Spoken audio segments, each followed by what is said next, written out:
violence. And Peace Over Violence honors Denim Day every single year outside of LA City Hall. I'm here with Ann now with Peace Over Violence. And Ann, if you can just tell us about the importance of Denim Day and what it means. Sure. Good to see you again, Coco. Okay, Denim Day was founded by our agency, Peace Over Violence, 27 years ago in response to an Italian court case in which a young woman was raped by a driving instructor. He was convicted, but then that conviction was overturned. The higher court stating that because her jeans were too tight, she must have had to have helped him to remove them, which then gave consent, which is outrageous in 1999. It's outrageous in 2026. So Denim Day was inspired by that. So we wear denim, and we ask supporters of survivors of sexual assault around the world to wear denim on the last Wednesday of April, which is Sexual Assault Awareness Month, to show their solidarity.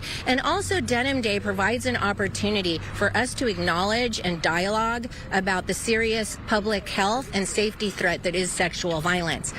1 in 4 women and 1 in 4 girls, that means children under the age of 18, will experience sexual violence in their lifetime. And we need to change that statistic as we see news content, social media content, internet content. Recently, rape culture is much too prevalent in 2026, and we need to have conversations on how we can prevent that, support survivors, and bring them justice more quickly. So we're here today, like Coco said, LA City Hall, 9 a.m. We have a great press conference with some amazing, inspiring speakers today, as well as a rally.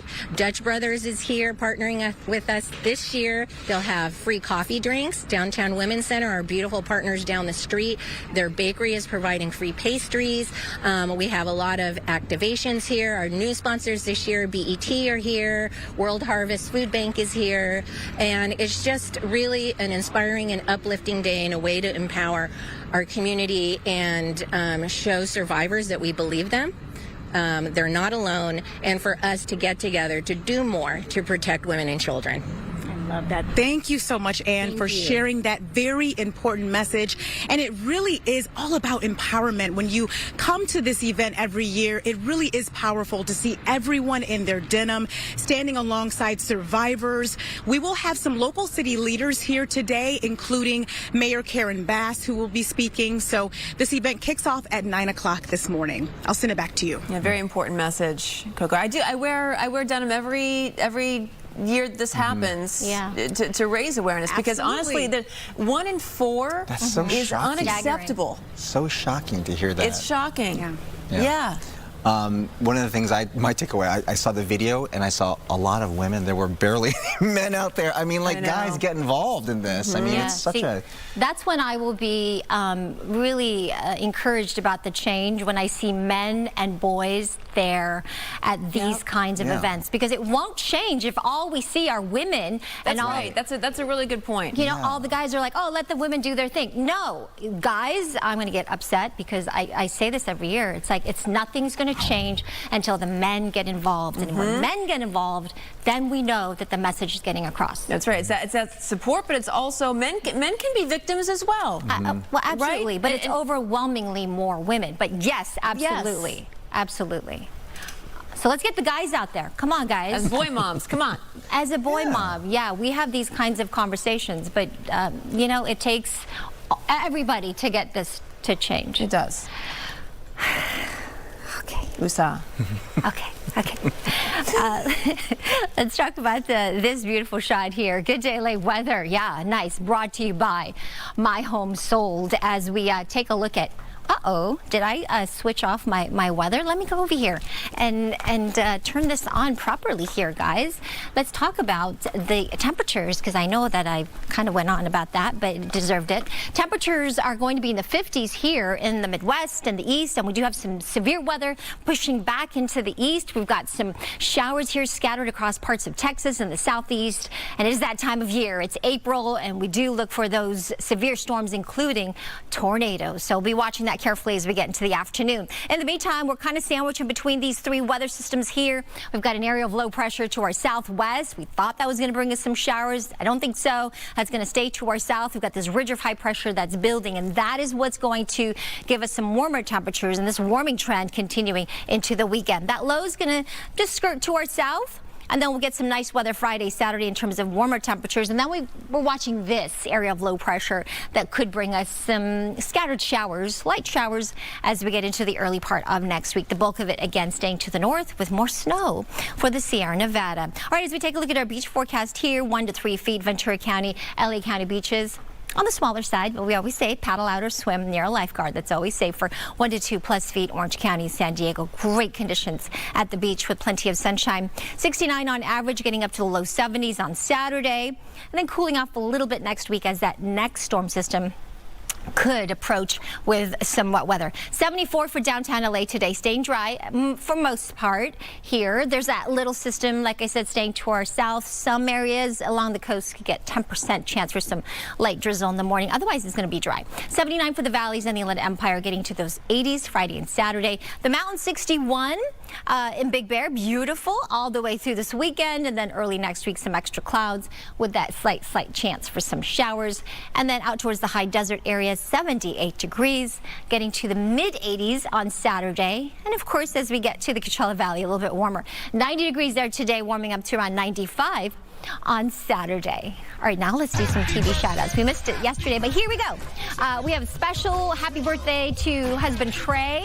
Thank you for being our superhero, says your wife Kristen, who sent us this photo. Dodger fan, your 2 sons also. They all love you so much. And then this guy, sports theme today. Happy 50th, 50, to Ray, an amazing husband and dad from Karen and Logan. Great photos. Keep those pictures coming. All you have to do is email them to us, TV shoutouts at fox.com. Make sure you attach the photo, give us their name and a little info. Stay with us. We'll be right back.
Good morning. Welcome to Good Day LA. It is 8 o'clock on this Wednesday. I'm Jen Lammers. I'm Bobby Castro. Yeah, let's get right to some breaking news at this hour. Federal prosecutors have released new images of the man accused of trying to assassinate President Trump at the White House Correspondents' Dinner.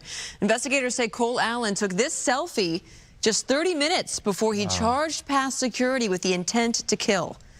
Picture shows Allen dressed in black slacks and a black dress shirt with a red tie.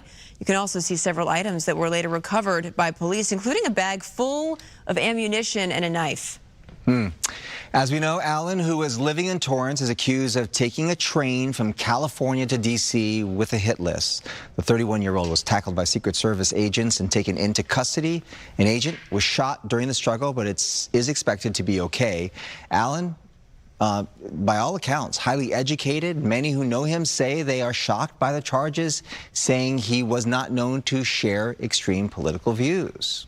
All right, more to come on that. First, though, let's get over to Maria now for check on this forecast. Good morning. Let's do that. Good morning to you on this Wednesday. We do have some sunshine right now, not too much in the way of cloud cover, so you can expect to enjoy a little more vitamin D and those temperatures just as warm as yesterday, if not slightly warmer even, especially inland. Right now, we're looking at 44 degrees in Santa Clarita. It's 58 in Burbank, 56 in Ontario, 57 San Bernardino. Big Bear, it's above freezing now with that 36 degrees, 69 in Palm Springs. High temperatures today getting to around 90 in the low desert there in Palm Springs. 78 for the high desert areas, dry. We've got some breezy conditions at times, especially over the mountains and deserts, some of our coastal communities, but no wind advisories in effect. That's the good news. 74 for downtown LA. That is 1 degree above the average. Nearly 80 for the valleys and the Inland Empire. Still not too bad, right? Still comfortable. 69 along our coastline. We'll talk more about the weekend coming up. I'll show you the extended outlook in just a few moments. But first, let's check back in with Justin up in Sky Fox, get another look at our traffic conditions and then the dump site. Oh, I love when the kids see this. They're so enamored by these dump trucks. Yeah, that's right. It's a huge Tonka the Truck game going on down there. I thought I'd give you a look here. Everybody at home can have a seat. This is the convention center. We're seeing those upgrades they're doing ahead of the Olympics. So that's where all our money is going there. And they're slowly digging away there. Hopefully that'll be completed within the next 2 years. There's certainly a race going on the freeway here this morning. This is the 110 freeway as you make your way through downtown. Pretty light as you're heading southbound. A little bit slowing, though, as you're making your way towards the 101 and heading towards Pasadena. Just be aware, a reminder too, there's a Dodger game today. Kickoff is at 10:12. Sorry, yes, that's correct. 12 past 10. Sorry, let me start that again. First pitch at 10 past midday, and go Dodgers. Let's hope they can get another one on the board. They're currently 10 wins and 10 losses. Jen and Bob. Kickoff, Justin. Hey, listen. He's Australian. Australian. Disregard him, Justin. Yeah, they don't have American football there, so. They do have baseball, though, right? I believe so. All right, our top story at this hour. Nick Reiner due to appear in court this morning for a hearing in the murder of his parents, Michele and Rob Reiner. We have Mario Ramirez live at the Criminal Courts building in downtown LA with more on what's happening today. Good morning. Yeah, that's right. We're just outside. Cameras lined up here. We can tell you that Nick Reiner is expected to appear before a judge who will decide what the next step in the case will be. A high-profile double murder case. Prosecutors say the couple was stabbed to death at the hands of their own son. Take a look. The 32-year-old last appeared in court back in February, pleading not guilty to 2 counts of first-degree murder in the deaths of his parents, Rob and Michele Reiner, who were found stabbed to death inside their Brentwood home back in December. Authorities later announced they believe the couple's son, Nick, was responsible. Police say he was located hours later near USC in South LA, taken into custody later that night. Prosecutors have also noted reports of a heated argument between Nick Reiner and his father the night before at a holiday party, and a motive has not been announced in court. Charges also include a special circumstance allegation of multiple murders, and that could make him eligible for the death penalty if convicted. Reiner has been held without bail since his arrest following the murder of his parents. Now, as the court case moves forward, the family continues to grieve. There was a Substack post recently released or posted and titled "Mom and Dad." Nick Reiner's brother, Jake, described learning of the deaths in 2 phone calls from his sister, Rami. He called their parents his guiding lights, saying they were loving, generous, and the standard of what a strong marriage looks like. Jake also wrote that some answers may come through the court process, but said other parts of the tragedy belong only to the family. And we want to show you part of that post on Substack. Quote, "We lost more than half our family that night in the most violent way imaginable. Sure, any loss of a parent is devastating, but nothing compares to losing both of them at the same time. And on top of that, having your brother be at the center of it. It's almost impossible to process," end quote. Now back out here live, a look at what is happening right now just outside the courthouse, waiting for any update here as that hearing is set to get underway, scheduled as early as 8:30 this morning. For now, live downtown, back to you, Bob and Jen. Yeah, we had initially heard that, you know, Jake's sister had found them dead, only thinking that one of them was dead, and then later realizing that both, in fact, had been killed, and that was the first phone call that she made was to Jake. I can't even imagine what that family is going through. What are some of the key things, Mario, that we should be watching as this trial unfolds? One of the first things we're looking for is the next court date. How soon will this murder investigation, or I should say this case, go through the court system? We know that there could be some possible delays. His mental health has been a big issue, so it'll be interesting to see what comes up here as we're waiting for the next court date. We're also waiting for a potential decision on a death penalty because of the special circumstances here in these murder charges. He is eligible if convicted, but the DA's office said that that's currently under review. They haven't made a decision on that just yet, and also whether or not there will be public comment here just outside the courthouse after that hearing today. So that's what we're all standing by for. And you spoke of his mental health, and that's going to be a key issue here in this case. What are they doing now to currently monitor his status there, and what is his status behind bars? Well, we know he's being held at a mental health housing unit at the Twin Towers Correctional Facility, reportedly under serious surveillance with checks every 15 minutes. And we know, he's been very open publicly about his issues with substance abuse and addiction. He was in a conservatorship, a mental health conservatorship, for about a year, and that's basically reserved for people with mental disorders who can't take care of themselves, providing food or shelter. So we're expecting that to be brought up, and whether or not that changes, we could learn that from the public comment here after the hearing today. All right, we'll keep an eye on it. Thank you, Mario. Also expected at that same courthouse today, lawyers for singer David are expected there this afternoon as they prepare for his preliminary hearing on Friday. So David, whose real name is David Burke, is scheduled to appear in court today on charges that he sexually abused, murdered, and dismembered 14-year-old Celeste Rivas Hernandez, whose remains were found in the trunk of his Tesla last September. Burke's attorneys pushed for a speedy preliminary hearing, which forced prosecutors to quickly provide a summary of their evidence before a judge. That presentation is happening today. Legal defense attorney Mark Garagos, who is not involved in this case, told us that he has serious doubts that the preliminary hearing will go forward. I don't think for a second the prosecution expected the defense to demand a speedy preliminary hearing. You have a right when you're in custody to demand a speedy preliminary hearing, and the remedy is either dismissal or you get released from custody with some exceptions. And the defense, I think, feels like most of us do, including me, that the prosecution push came to shove, and LAPD made an arrest and kind of forced the prosecution's hand, and now they're left sitting here trying to decide what to do. Garagos went on to say that the gruesome nature of Celeste Rivas Hernandez's death, the significant amounts of child porn found on David's phone, according to prosecutors, and the public's protective instincts toward a young girl will make it hard for the jury to set aside their emotions and examine the case on the evidence. Breaking news in the San Fernando Valley this morning. Police scrambling to another break-in. This one happened at a Tarzana surgery center where a woman was arrested. Gigi Gracietta is standing by there with more. Good morning. That's right. And take a look. The cleanup is underway here at the Vital Surgical Center. You see their employees picking up pieces of all the broken glass and the damage done this morning by this woman. Take a look at the suspect in this story. We've learned from police that she was apparently a patient here at the surgical center, which hosts a variety of different types of doctors. Early this morning, she apparently got into some heated argument with the surgical staff here and began, quote, acting out, breaking everything and anything that she could, including the glass front doors, smashing them. Now, she's been taken to a hospital where she remains this morning. She's being evaluated both physically and mentally, and then will be booked for felony vandalism for all the damage. Thankfully, no one was injured. Coincidentally, this is the second story that we've covered this morning of a female patient, let's say, acting out. Take a look at what happened early this morning at Mission Community Hospital.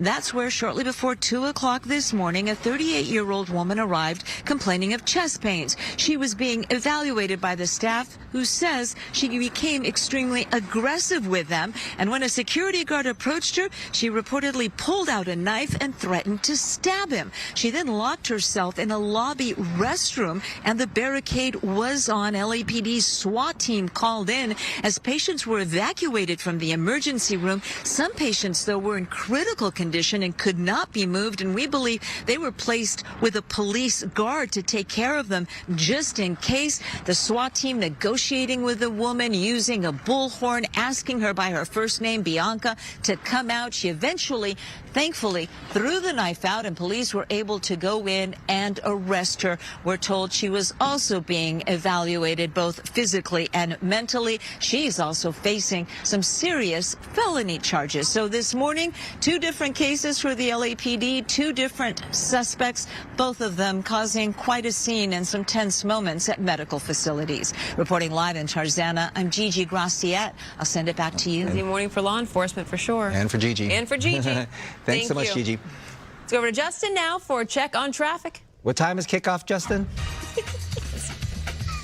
Leave him alone. Kickoff is at first pitch, actually, Bobby. We're talking about baseball here, not rugby union. Leave him alone. Or Aussie rules. So, yeah, first pitch is at 10 past 12, so just be aware of that. If you've ever driven around that area of Elysian Park, Sunset Boulevard, it gets a little busy. In the meantime, we're looking down here at the 101 freeway where it splits to the 170. We're in the Burbank, North Hollywood area. Moving pretty freely as you make your way north there. Just a heads up too, again, that traffic incident is still on the 105 if you're heading west towards the airport. Now let's look at some other traffic hotspots.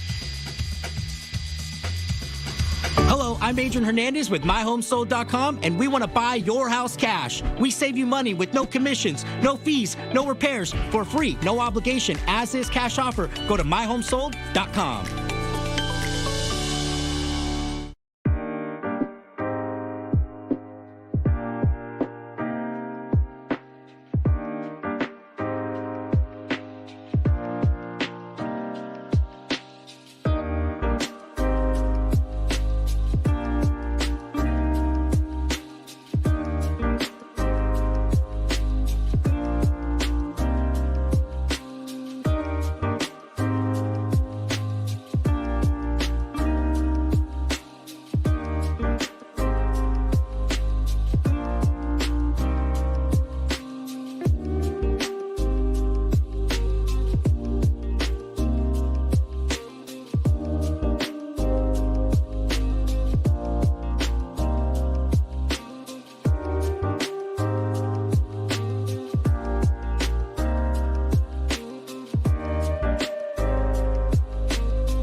And welcome back to you. I'm meteorologist Maria Quaban, just tag teaming here from Justin's forecast earlier about the Marlins here playing at Dodger Stadium. Today's game, the first pitch is actually at 12:10. He's right, 10 past 12, if I can do a little Justin. 72 degrees at that time. We've got some sunshine, and it will be warming up a couple more degrees as we get to the afternoon. So if you're lucky enough to have tickets to go to the game, make sure you dress appropriately. Make sure you have that Dodgers hat.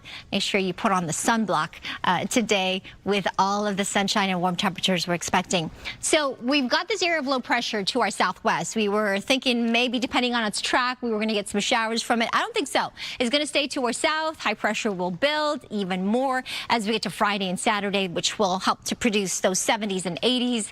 And then we look to this area of low pressure, and this could move down the coast to bring us a chance for some showers, I'd say next week. Monday, Tuesday, there's a little blip of moisture there showing up on the radar. So it just depends on how quickly the storm system moves in, and even that, the models are not pointing to too much in the way of accumulation. So tomorrow, we've got some clouds moving in from that system staying to our south, maybe some sprinkles over the mountains and foothills. But as we get to next week, we'll get a little bit more, maybe 2/100ths of an inch of rain, a little bit more scattered through parts of Orange County, the Inland Empire. At least that's what the models are pointing to right now. So just heads up on that as we get into next week. Otherwise, downtown LA getting to around 73 at 1 p.m., maybe 74 at 2, and then it'll start to cool down. We'll get to about 66 at 7 p.m. Here's our Thousand Oaks day planner here, starting with around 8 a.m. in the 50s, getting to those mid-70s later this afternoon. And up in Big Bear, beautiful up in the mountains with those daytime highs nearing 60 degrees later this afternoon. All right, don't go anywhere. We'll be right back after this quick break.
Welcome back. The countdown is on to the final episode of Starz Outlander. The 8th and final season of the show is now airing.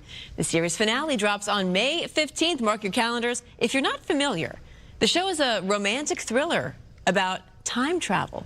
And we have some exciting news for all the fans out there. The latest Paley Live event is going to be with the cast of Outlander. This is all happening on Wednesday, May 13th at the Dolby Theater. The event will include a screening of the very first episode from 12 years ago, followed by a conversation with the show stars. Tickets go on sale today for members and May 1st to the general public.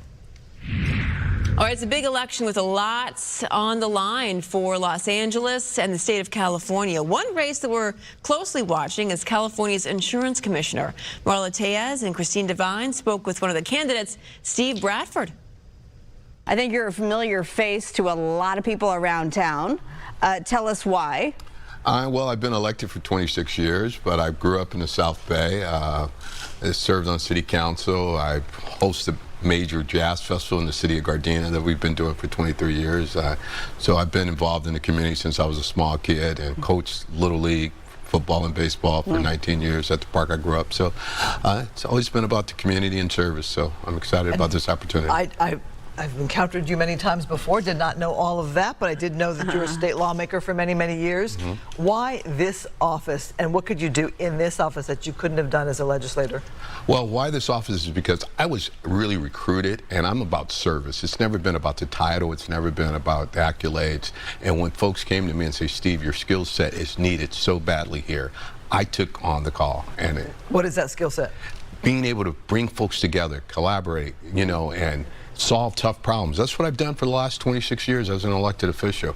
And I remember, and having those relationships, this is what it's going to require. Someone with great relationships, not only with the insurance industry, with the Department of Insurance, with the legislature. I'm the only one in this race who has served in both houses, both the Assembly and the Senate. And I remember having an early lunch when I first got elected to the legislature with Willie Brown, and he shared with me, he said, son, this is not about how smart you are, it's about relationships. If you don't have relationships, you can't get anything done. And that's what I've established, and that's what I know it's going to take in this job.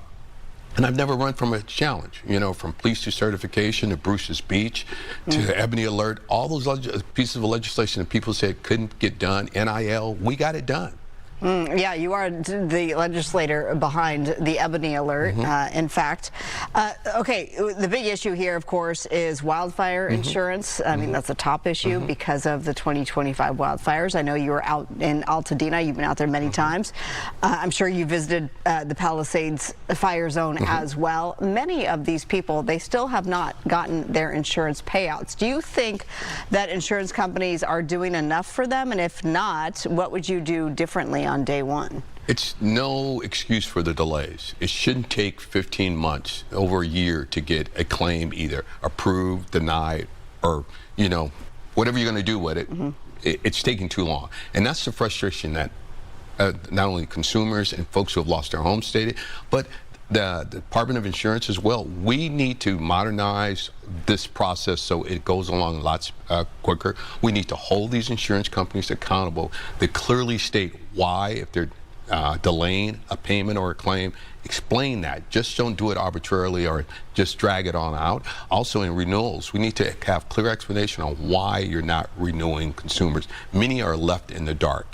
And so I want to make this Department of Insurance far more accessible in beefing up those departments, divisions within the department. One of the things we're lacking is more claim review staff in that department. So we definitely need that because we can help that process along too, but also hold insurance companies accountable who are dragging their feet and finding excuses for not approving claims. You know, this is one of those races that maybe back in the day people didn't watch too closely because, you know, we think of the governor's race as the big race, the mayor's race here in Los Angeles, but now people are really angry about the insurance rates in California, especially those dealing with the fires, but homeowners insurance. So why you versus your competitors? Because a lot of people are running for this office. Without a doubt, and this is probably the most attention this office has ever gotten because in 1988, we made it an elected position. Prior to that, it was appointed by the governor, and very few people paid attention to it. It was usually a holding place for someone who was going to run for something else, run for governor, run for Congress, run for... I'm not doing that. I'm doing it for the work. And in 26 years as an elected official, I've never missed a day of work. And so I pride myself on that because it's always been about the work. It's always been about solving problems. So this is what you need at this time right now in this critical time. And we have the third largest insurance industry in the world. It needs to be stabilized for not only the consumers, but for the business interests as well. All right, so for the latest on all the local and national races, do visit our website, foxla.com. We'll be right back.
So I want to read this email because I received this email from a viewer, Stacy Caballero, who wanted to comment on the story that we were talking about production moving to other cities. And my concern, I was generally concerned that it's going to go to other cities like Atlanta. And she said she had just come from Atlanta.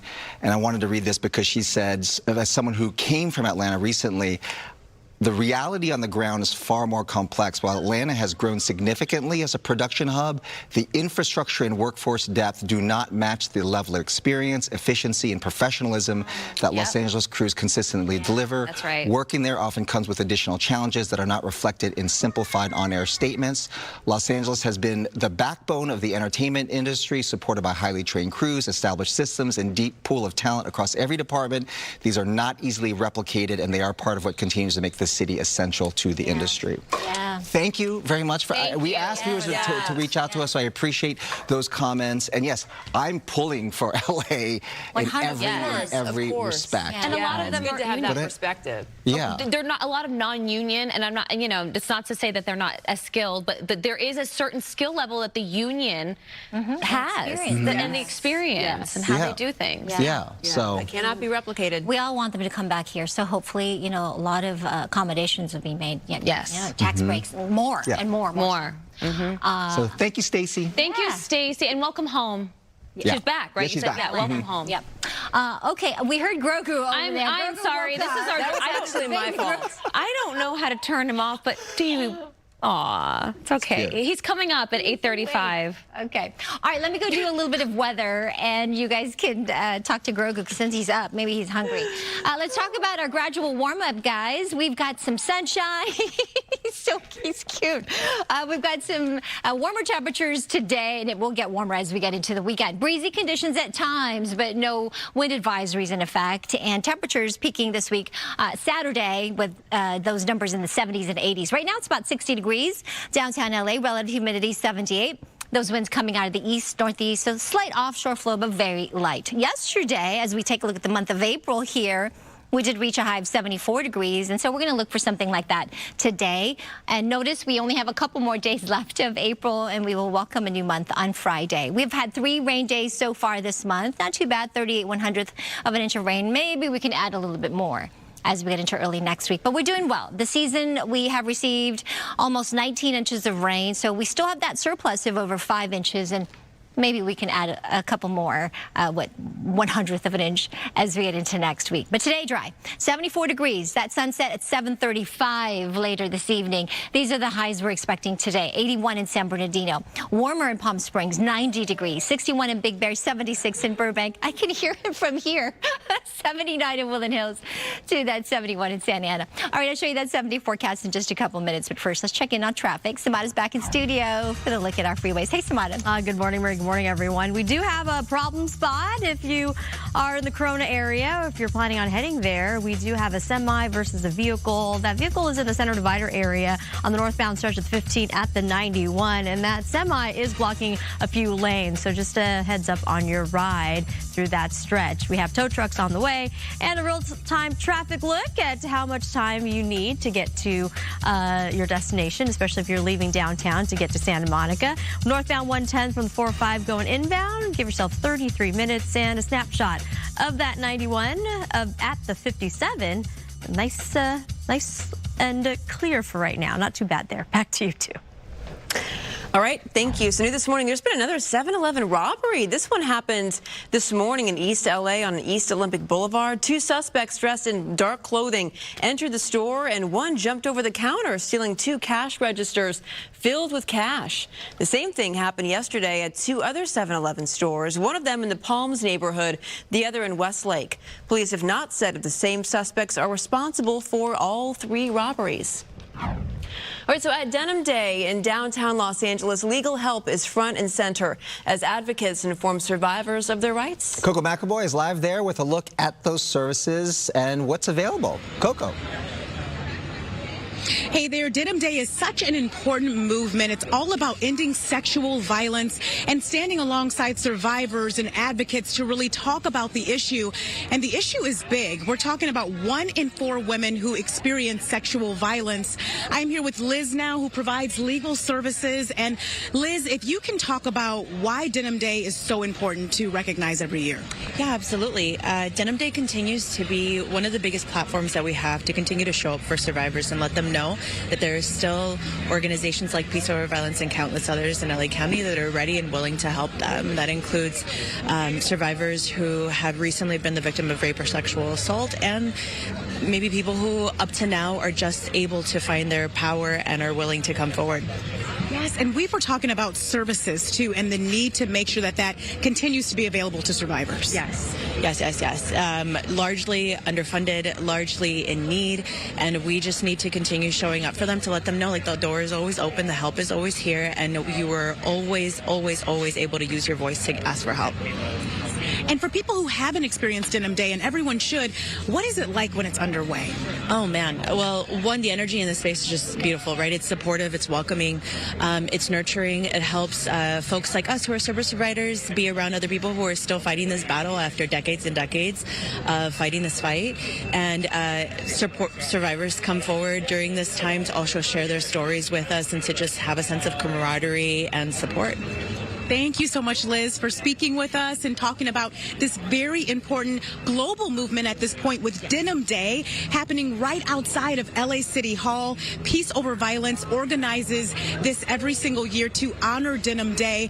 And today, Mayor Karen Bass will be here along with other local city representatives to honor and celebrate Denim Day and to push the message of ending sexual violence. I'll send it back to you. Very important message there. All right, Coco, thank you. Meantime, this to talk about demonstrators march on City Hall to protest state laws allowing the evictions of people living in rent-controlled buildings across the city.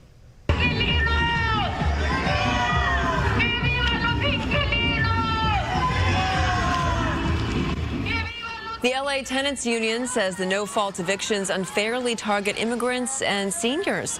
Some of the protesters say they've already received eviction notices from landlords who intend to take the units off the market, usually to build luxury complexes they can't afford. They want LA housing officials to help them stop those evictions. As the city prepares for big events like the World Cup and the Olympics, we see landlords across Los Angeles deciding they don't want to deal with long-term tenants anymore. They want to build luxury housing, and they want to raise that rent 3, 4, 5 times. And what is happening is that our communities are being displaced. A statement from the LA Housing Office says they are committed to ensuring that the tenants receive all relocation funds available to them. Disneyland is using facial recognition technology at its park entrances to help verify tickets and prevent fraud. According to the LA Times, a majority of entrances at the park now take pictures of guests that are run through a biometric screening system. It's used to ensure guests are using their actual ticket. A few park entrances do not use this technology. Privacy advocates are raising concerns about the technology. So in the last hour, we asked you how you feel about facial recognition, and here are the results. I think people are, well, most people aren't too worried about it. Yeah, some say no thanks. 40% say no. Yeah. There you go. Susanna from Eastvale has this to say: facial recognition is used in more places than you think. You know what, Susanna? You're right. Yeah. I know. Stadiums. Your phone. Your phone. Carlos from Santa Ana says, I'm not there to do anything stupid, so I'm okay with it. With a smiley face. I'm kind of with you there, Carlos. Yeah. But I understand that privacy concerns. Becky from Santa Ana, not for Disneyland, where children are your main audience. They are innocent and must always be That's also protected. a good point. That is a good point. Are the children included with that? Like, it's kind of... I don't know. I don't think. Yeah. The last time I went to Disneyland was a little while ago. And they were using the facial recognition. They were just starting to use it. You know, consent for a kid. Right. You're right. I'm surprised that Harold from San Bernardino didn't weigh in. But we got Becky on that question. Yeah. We got Becky. Thanks for weighing in. We always love to hear from you. Okay, so we're going to be right back with a short break. But first, let's get over to Samana for a check on our traffic. Oh, yes. Good Daily Traffic is sponsored by law offices of Jacob and Ronnie and called jacob.com. We do have this brand new crash to bring to your attention here, and we're going to take you out to the Cerritos area. We're getting word up to 3 vehicles involved in this crash. Again, eastbound side the 91 through that stretch. The backup already building, so just a heads up on your drive. Here's a look at some other traffic hotspots.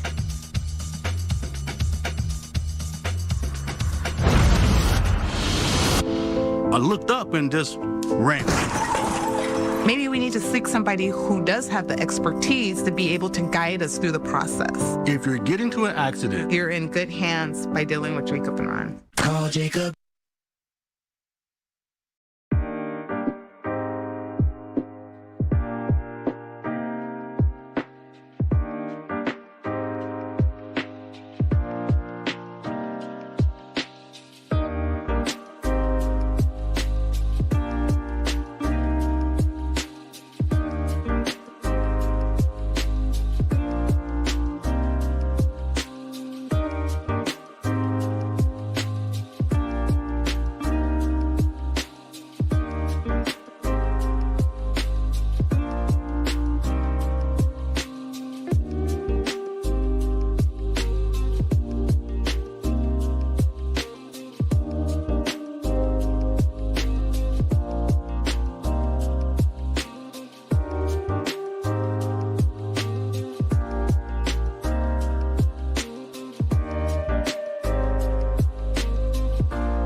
This weather is sponsored by the law offices of Larry H. Parker. Beautiful shot to show you here. This is our camera right on top of our roof looking out towards Century City. We are seeing plenty of blue skies. We've got a lot of sunshine expected today. We're sandwiched in between a few different weather systems. This one we're watching to bring us perhaps a chance for some showers tomorrow, but I think it's going to stay well to our south. We've got a ridge of high pressure just to our north. It's going to keep that away, and it's also going to strengthen, giving us some warmer temperatures as we get to the upcoming weekend. Looking at Santa Clarita, yeah, that chance for some showers next week, perhaps with another area of low pressure moving in from the Pacific. So we're talking about 10 to 20% chance as we get into early next week. I'll keep you posted. I'll have a better idea on the models as we get to the end of this week. I'll show you what we can expect next week. In the meantime, today, very nice. Surf heights 1 to 3 feet from Ventura County. LA County beaches a little smaller in Orange County and San Diego. The temperatures on the sand in the mid to upper 60s.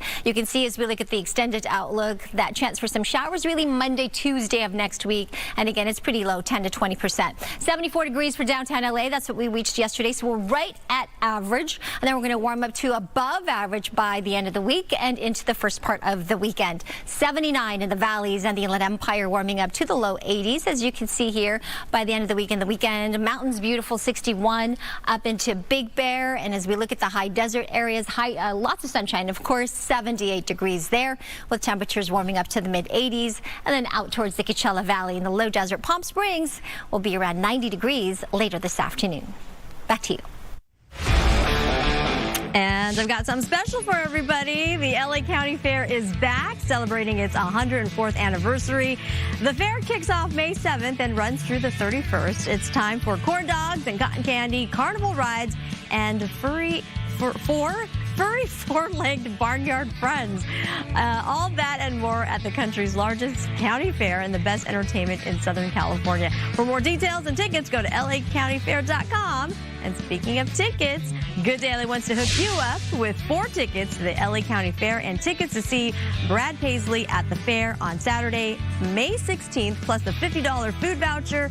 Enter for a chance to win on our website at foxla.com/contest or link through the QR code on the screen. One winner will be selected today. Good luck. Thank you. Sharp disagreements over a recorded phone call involving LA Mayor Karen Bass made just days before the Palisades fire. And now for the first time, the man who recorded that conversation is speaking publicly as the mayor's team pushes back, calling his claims misinformation. Matthew Seedorf has more. Sharp disagreements over a recorded phone call involving LA Mayor Karen Bass just 3 days before the Palisades fire. I knew I couldn't write that fast, so I recorded part of it for my own safety and for posterity. I had to do it. I want to make sure that you are safe, and hopefully you can read in between the lines. For the first time, John Alley is publicly identifying himself as the man who recorded that controversial call. If President Biden extends me an invitation, I took it. It's the president. This is not yes. Now coming forward weeks before the primary election. Why is this coming out now? I think people need to know. They're still asking me why the call. What was my relationship with her? As a business owner with dozens of properties across LA, Alley says he and the mayor used to talk regularly. I have a good sense of what's going on the streets, and she relied on me for that. He says he recorded about 90 seconds of this conversation. In terms of my trip, just so you know, I'm missing 2 work days. 3 days before the Palisades fire. She called me and told me she was boarding the tarmac.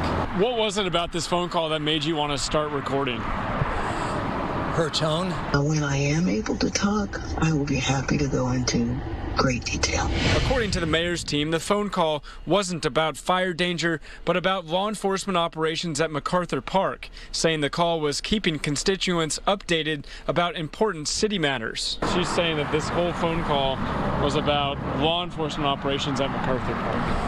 It was about wind. I warned her of the winds. The mayor's staff calling that claim misinformation and a conspiracy, adding exploiting people's loss in the Palisades is disgusting and it's a distraction from the recovery and rebuilding. It was. Fire and wind was part of the conversation. There's no conspiracy. I lost as much as anybody in terms of property and life. All right, so that was Matthew Seedorf reporting. LA Mayor candidate Spencer Pratt getting some support from a member of the Lakers family. Former owner Jeannie Buss has donated $1,800 to his campaign, the maximum allowed amount. Now, Buss has not said anything publicly about the donation on her Instagram, where she has more than 337,000 followers. Pratt has reportedly raised more than $500,000 since January. The latest polling suggests no candidate will earn more than 50% of the vote to avoid a November runoff election. Former NBA player Damon Jones has pleaded guilty in a gambling investigation. It's the first guilty plea in a massive investigation that led to more than 30 arrests. Investigators say Jones used insider information about player injuries to defraud sportsbooks and helped lure high-stakes gamblers into rigged poker games. Jones played for 10 teams across 11 seasons in the league. Sentencing will take place in January. He faces up to 4 to 5 years as a result of the time being lowered in exchange for his guilty plea. Meantime, the NCAA has taken the final steps to expand the men's and women's March Madness tournaments to 76 teams. The expansion has been discussed for well over a year. It's on track to be formalized in the upcoming weeks and would begin this coming season. Officials say the driver of this move is not money, but instead access to power conferences, which have grown throughout the course of the current deal. The Dodgers hosted a special youth baseball clinic welcoming students with autism to the Uniqlo field at Dodger Stadium. Come on, let's show me, come on. There you go, run. Middle schoolers from the Oxnard School District took part in adaptive drills, including hitting, throwing, and catching, all designed to fit different ability levels in a sensory-friendly space. The event also featured actress Holly Robinson Peete, friend of the show, and many Dodgers like Celeste Hernandez, advocating for autism awareness. And just be part of a life of these kids and their families. For them to learn something, for them to do something different, that's what this is all about. A lot of people ask me, what can I do to help in the autism community? And what I would say is find and identify a family and support them. Ask them what they need. Sometimes giving back is as simple as just asking someone what they need and being supportive and compassionate about autism and inclusive. Students enjoyed lunch, gifts, and most importantly, a day of connection through baseball. A special time. Special people, special time. Nice. Love it. Love to see it. Good morning. Good morning. All right, we're gonna have a little fun, but first we have some kind of serious business. Okay. From Lisa Kudrow, one of our friends. Entertainment sponsored by Yamava Resort and Casino. So Lisa Kudrow, famously known as Phoebe Buffay on Friends, she's opening up about some of the not-so-friendly moments behind the scenes of Friends. No one told you life was gonna be this way. Although, you know, take comfort knowing it's not between the cast members. Okay, that's so good, they were all friendly. But in an interview with the Sunday Times, the actress said that the hit sitcom they had to be subjected to some frequent derogatory and sexual remarks from the series writers amid production on the Warner Brothers lot in Burbank, sharing, quote, "There was definitely mean stuff going on behind the scenes," adding, "If you messed up one of the writer's lines or it didn't get the perfect response for the audience, they could be like, can't the blank read? She's not even trying. She messed up my line." Oh, gosh. And even sharing this, quote, "Back in the room, the guys would be up late discussing their sexual fantasies about Jennifer and Courtney. Ooh. It was intense." End quote. Friends aired from 1994 to 2004. Jeez. I mean, you know, you go back and watch some of these sitcoms, and even the jokes, sexist in nature, that was the norm. That was the norm. Back in that time. Different time. Yeah, I think that writers today have a little more sensitivity training to knowing what's going to land and what's going to get a response or backlash. I don't envy the writers for like Nikki Glaser for those award shows. Right. Because you are threading a needle. Yeah. yeah, that is. Very much so. There's a fine line. Although, you know, they're very self-contained. They are. For the most part, yeah. That's also just a different world in and of itself, the comedy world, right? Yes. Like you just have to have a thicker skin. It is a sacred place, but there are some things that are never in fashion. True, and let me tell you something. You need not only is a thick skin, needed in Hollywood. It's how you survive. It's how you get through it. That's right. Speaking of Hollywood, next month, The Mandalorian and Grogu hits theaters, and as many of you know, movie press tours, they're a big deal with the big stars.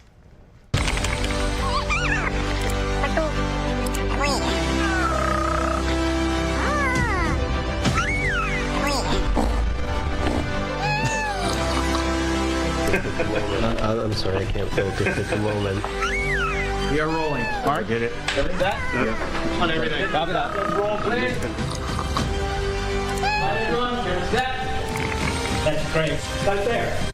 Oh, I cannot wait for the third week of May, baby. That is when The Mandalorian and Grogu hits theaters, starring Pedro Pascal. But let's be 100. Let's be perfectly clear. Back out here on this desk, the real draw of the film is here with us today. Grogu, thank you so much for taking time out of your busy schedule. Grogu. We appreciate you for being here with us today. You have a very busy month ahead. It's going to be a very big movie, part of the Star Wars franchise. So we just want to say congratulations. How sweet. Thank you for joining us, Grogu. I know you have to get back with Jon Favreau and Pedro, so we'll let you be. It's interesting. He couldn't stop talking when we were talking, but now all of a sudden, cat got your tongue? Yeah. You're embarrassing me. Okay, thank you. Sweet little baby. You see? Always needs attention. Talent. Let's get over to Sandra and Araxia. Good morning. Hi there. Yes, good morning. All right, a major Supreme Court decision just handed down could drastically reshape voting districts, so we'll explain the impact on future elections. Nick Reiner is due in court today. He's accused of killing his parents, Rob and Michele Reiner. Will explain what the judge will be ruling on. And we want to give a big shout out and a thank you to a Fox 11 viewer who helped a missing man reunite with his family. We'll show you that emotional reunion.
morning. Welcome to 9 a.m. on this Wednesday morning. I'm Roxy Carpadian. And I'm Sandra Enda. Thanks for joining us. Let's go straight over to Maria.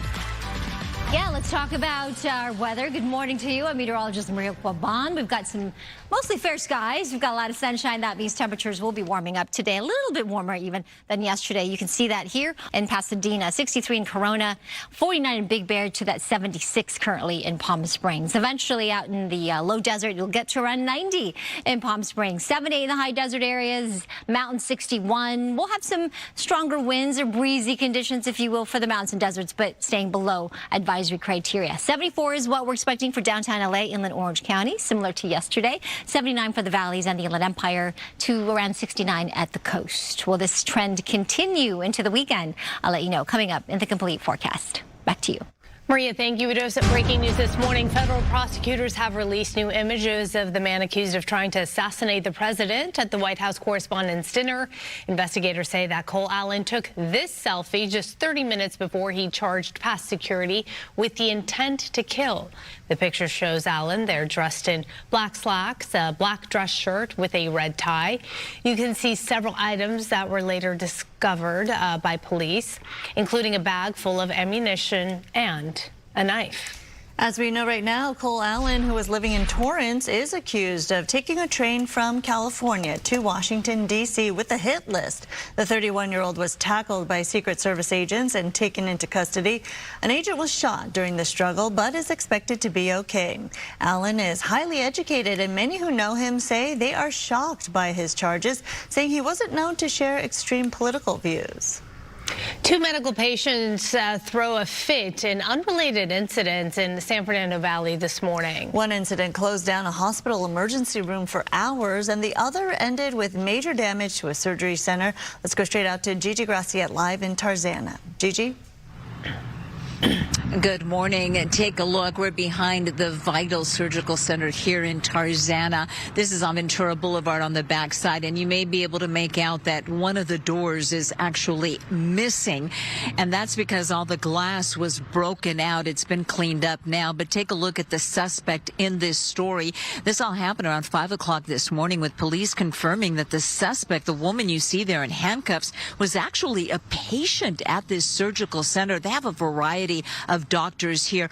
Unclear what she was here for, but apparently, according to police, she got into a very heated argument with the medical staff early this morning and then began breaking everything, smashing that front glass door and causing a lot of damage. She was taken to another hospital to be checked out, both medically, physically, and mentally, before she'll be booked for felony vandalism charges. Thankfully, no one was injured.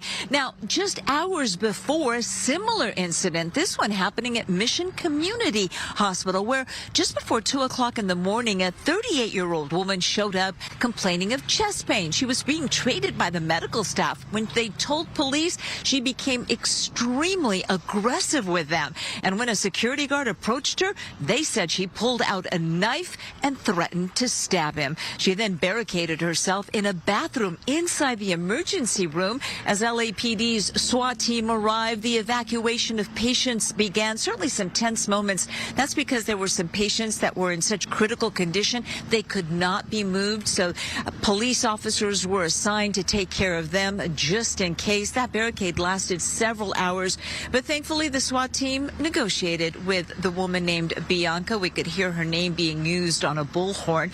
She eventually threw the knife out of the bathroom, and officers were able to go in and take her into custody. And as of last check, she was also being evaluated before being booked. Reporting live this morning in Tarzana, I'm Gigi Graciette. Back to you. All right, Gigi, thank you for those details. And happening today, Nick Reiner is due in court to face a hearing in the murder of his parents, director Rob Reiner and wife Michele. Let's go to Mario right now, live at the Criminal Courts building in downtown LA with the details. Hi, Mario. Hi, Roxy and Sandra. That court hearing is underway right now. We're just outside the criminal courts building, and a judge, we're learning, is expected to make a decision on the next step here in this high-profile murder case involving his parents. Prosecutors say they were stabbed to death at the hands of their own son. Take a look. The 32-year-old Nick Reiner, he was back in court in February. This is him pleading not guilty. Reiner has remained in custody without bail since his arrest, and he's now represented by a public defender after his attorney, Alan Jackson, withdrew from the case earlier this year. He's charged with 2 counts of first-degree murder in the death of his parents, acclaimed film director Rob Reiner and Michele Reiner, who were found stabbed to death inside their Brentwood home back in December. Now, this case has also drawn attention to reported mental health and addiction struggles. Years before the killings, Nick Reiner spoke openly about substance abuse, saying that he'd been to rehab over a dozen times before turning 30. He was reportedly under a mental health conservatorship in 2020. Now, as the case moves forward, just days ago, Nick's brother, Jake Reiner, wrote about the tragedy in a Substack post titled Mom and Dad. He described the shock of learning both of his parents had died within minutes of each other. He called their parents his guiding lights, saying they were loving, generous, and the standard of what strong marriage looked like. Now, part of his post, we want to show it to you. It reads, quote, "Nothing can prepare you for what it feels like to lose both parents instantly at the same time. It's too devastating to comprehend. I still wake up every morning having to convince myself that, no, it's not a dream. This truly is my living nightmare," end quote. Now, again, that hearing is happening right now, and we're standing by waiting for an update. We'll bring it to you as soon as it comes down. For now, that's the latest here downtown. Roxy and Sandra, back to you. Okay, Mario, a couple questions here. Do we know why Nick Reiner's initial defense attorney, Alan Jackson, he withdrew from the case, but we never really got much information as to why he made that move? Yeah, this was back in January. He abruptly withdrew from the case. We know that Nick's family, his siblings, have cut him off, reportedly, all of his legal financing. So that could be a reason here. But as for Alan Jackson himself, the attorney who's also represented high-profile clients like Kevin Spacey and Harvey Weinstein, he cited differences, or I should say circumstances beyond his and Nick's control. So he is now being defended by a public defender, a court-appointed attorney. Mario, you mentioned the state of his mental health. He was under conservatorship. How is that going to play a role in all of this as the case moves forward?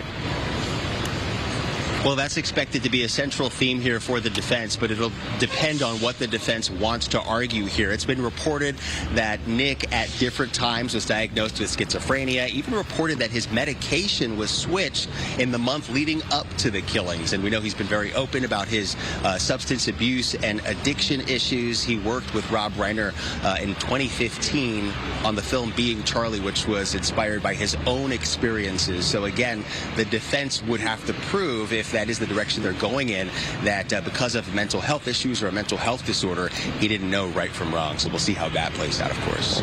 All right, a lot of details yet to be uncovered. Thank you so much, Mario. Lawyers for the singer David are also expected in court this afternoon as they prepare for his preliminary hearing on Friday. Attorneys will discuss the exchange of evidence before a judge decides if there's enough proof to send the singer to trial. The singer, whose real name is David Burke, is accused of sexually abusing and killing 14-year-old Celeste Rivas Hernandez. Her dismembered remains were found inside his abandoned Tesla last September. The Supreme Court has handed down a decision minimizing parts of the voting rights laws created with the civil rights movement. It struck down Louisiana's second majority black district. This decision could open the door for Republican-led states to eliminate black and Latino electoral districts that tend to favor Democrats and affect the balance of power in Congress. This decision hands a significant tool to President Trump and GOP as they fight to preserve a thin majority in Congress. Happening now, Secretary of War Pete Hegseth is on the hot seat in Capitol Hill today, facing lawmakers for the first time since the administration went to war with Iran. Here, he's there to pitch a historic $1.5 trillion military budget, but Democrats are already slamming the conflict as a costly war waged without congressional approval. Hegseth referenced military recruiting and updating the country's nuclear capabilities on land, sea, and in the air to justify that budget. This budget funds $71 billion to modernize the triad in ways that we had neglected to do, and our nuclear triad underwrites everything. 30-year record in recruiting of Americans wanting to join our joint force, wanting to put the uniform on. We're meeting recruiting goals halfway through the year. Now we have to turn people away and push them to the next fiscal year. That's why this budget grows our force by almost 50,000. Ultimately, additional troops into the force that we believe we can recruit. Joint Chiefs of Staff General Dan Kane is also addressing Congress, stressing the need for more drones, military defense systems, and warships. Now let's go to Maria with a check on our roads. Yeah, let's talk about traffic. Good day, LA. Traffic is brought to you by DTLA Law Group Accident and Injury Attorneys. Let's zoom into our traffic maps here. This is actually the 15. Just a snapshot. I just saw it was live earlier, and it was moving nicely, actually, on both sides of this 15 in Rupa Valley. This is at Cantu Galliano, and so roads are pretty good if you're just about to jump on that 15 going to the desert. West 10, between the 5 to the 405, this is headed to Santa Monica. 44 minutes, so it's a little on the slower side right now. Northbound 110 between the 405 to the 10, just 30 minutes. And on that west 60 between the 57 to the 5, 42 minutes, a little slower there. Here's a look at some of the other traffic hotspots. This broadcast is locally sponsored by DTLA Law Group, Auto Accident and Injury Attorneys. Have an injury? Text Injury Help to 40222 or visit us online at calldowntown.com. Message and data rates and usage may apply.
to hook you up with 4 tickets to the LA County Fair and tickets to see Brad Paisley at the fair. This is on Saturday, May 16th. Plus, we want to give you a $50 food voucher. So enter for your chance to win on our website at foxla.com/contest or link through the QR code right there on the screen. One winner will be selected today. So good luck to you. Amanda. Thank you, Maria. Okay, entertainment sponsored by Yamava Resort and Casino. Super excited for this next interview. In 1987, a newly formed 4th network called Fox was looking for a show to put them on the map. Something different than the usual sitcom fare that we were used to. And on April 5th, America met the Bundys, and the rest is history. Introducing the Bundys of Chicago, a family like you've never seen. Mom, Dad, you're grounded. Al Bundy, a real man's man. Now I'm going to watch the news. And when it's over, I want some form of dead animal on my plate. His lovely wife, Peggy. Their 2 wonderful children. You're disgusting. And you're failing 5 classes. They're not the Cosbys. They're the Bundys. And they're married with children.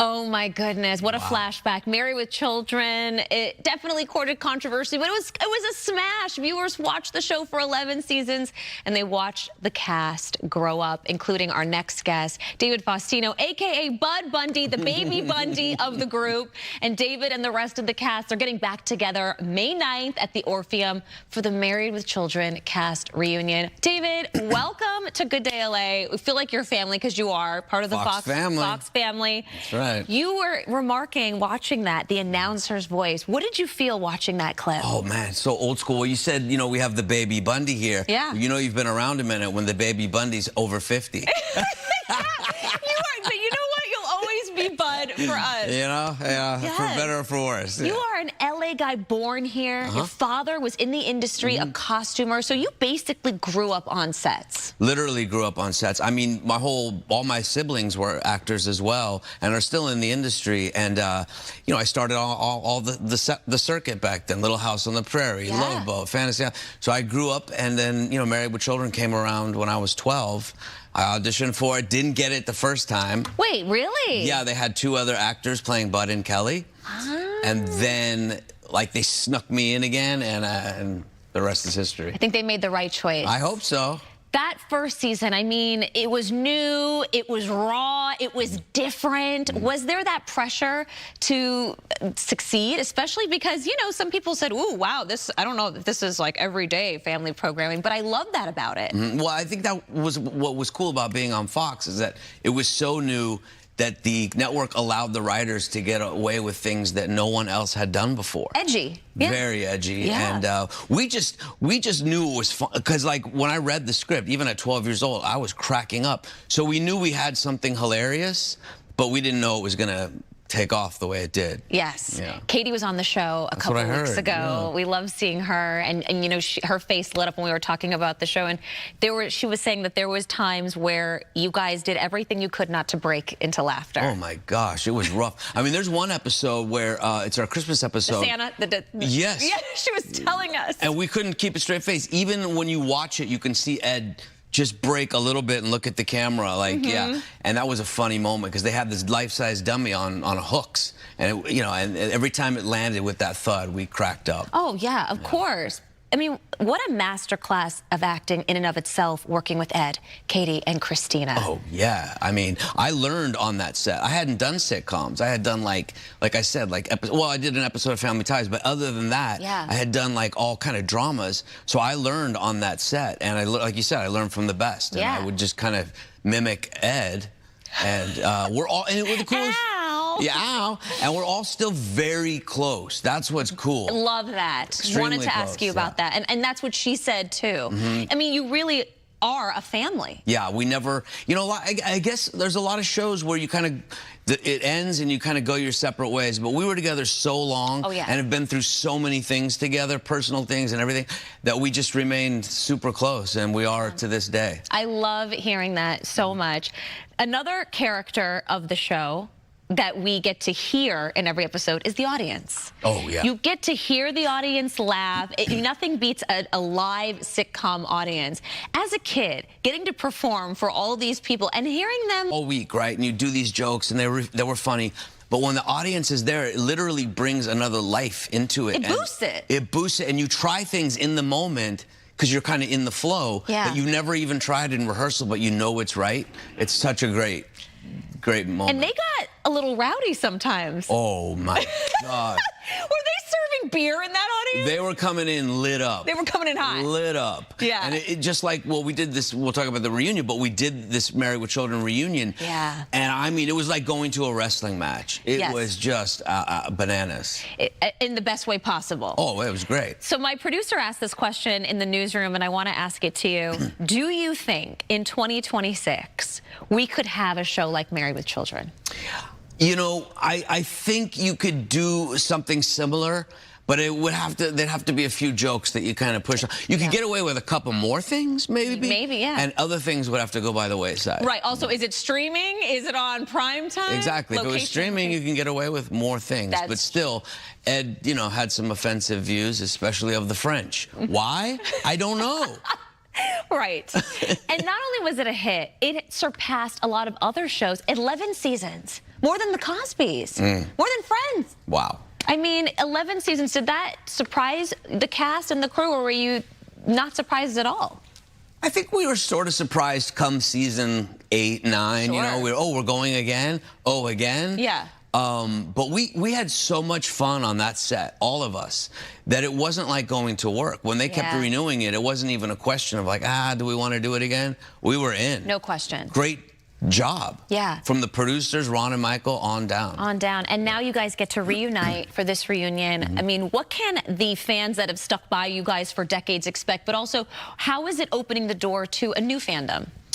Well, I mean, it's wild. Married with Children, you know, people, younger generations are discovering it on streaming. So it's very bizarre. You have like the people who watched it in the beginning, and then you have like young 20-year-olds like, oh my gosh, I love that show.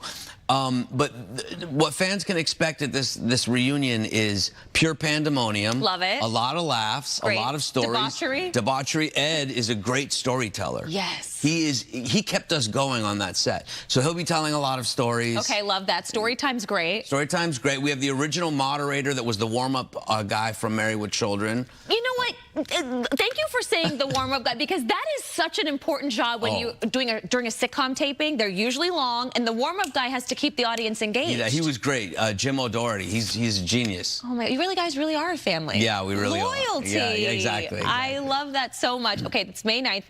We're gonna get back to that, but I want to also ask you, with children is now your life. Oh my gosh. You have your own 2 kids. Yes, I do. You're now Al Bundy. I have a boy and a girl, an older daughter and a younger brother. And you know, I always thought, there he is. I always thought the show was funny, but it wasn't until I was Married with Children that I go, oh, that's why that's hilarious. Yeah. If your children said to you, Dad, I want to go into acting, what would you say? I'd say go for it. I mean, it was good to me. You know, I would have some guidance around some of the pitfalls, but if that's what they want to do, you know, I mean, my daughter is a ham. She's crazy, hilarious. So you're saying maybe potentially if they ever did a reboot. That's my son, by the way. He looks like my daughter. No. Yeah, your son. Oh, I love it. Cassius. Also, people should know you're a huge Dodgers fan, right? Yeah.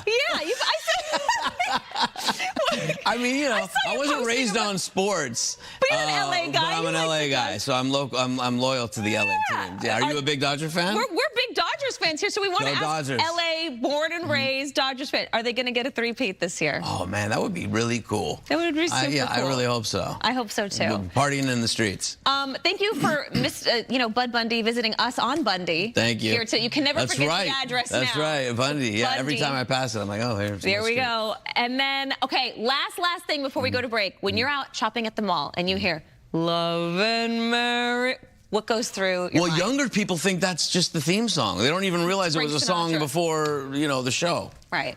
Yeah. But all the nostalgia, right? Oh, it's crazy. It's crazy. And speaking of crazy, the Bundys together again. The Married with Children cast reunion at the Orpheum, May 9th.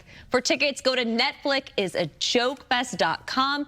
And if you're a true fan, you can check out bundyclub.com, dedicated to all things Married with Children. And you can get tickets there as well. And you can get tickets on bundyclub.com as well. Dun, dun, dun, dun, dun. Dun, dun. We'll be right back. Thank you.